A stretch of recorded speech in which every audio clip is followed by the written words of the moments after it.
She had lost count of how many times this had happened. The girl was suddenly called away by her mother, who burst into the classroom, asking her to come home and help with work. This made the teacher furious. Today, she was going to properly educate this parent. When she followed them to the warehouse, she discovered the parent was asking her daughter how to fill out a job application. After listening quietly for a while, she learned that the girl's mother had never been to school and couldn't write. Then a bold idea formed in her mind. After school, she took the initiative to invite the woman to the classroom, offering to teach her to read and write during her spare time. This kind gesture made the woman feel her dignity had been trampled.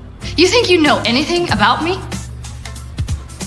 Which parent doesn't want to be their children's pride? In this way, in the not-so-spacious classroom, while teaching the children, she also used her spare time to teach illiterate parents to read and write. From the first day she arrived here, the wheels of fate began to turn quietly. Her name was Beth, and her childhood dream was to become a teacher, to pursue the oath she had made since childhood. She would hold a flashlight and study textbooks under the moonlight. Because her parents often fought due to their troubled relationship during high school, she fell hopelessly in love with a classmate and became the youngest mother in school. Due to pregnancy, she was forced to drop out. After 8 years of effort, she came to the Education Bureau for an interview with her newly obtained college diploma. After reviewing Beth's resume, the interviewer clearly looked down on this fresh graduate. Fortunately, they still gave her a job with the condition that she must commit to staying for a full year. The mysterious school filled her with anticipation. After returning home, she immediately began preparing lesson plans. With his wife finding work, her husband took on all the household chores and care of their 2 children, and thoughtfully prepared a gift for her, a rack specifically for organizing student papers. This evening was both anticipation and surprise for Beth. After more than a decade,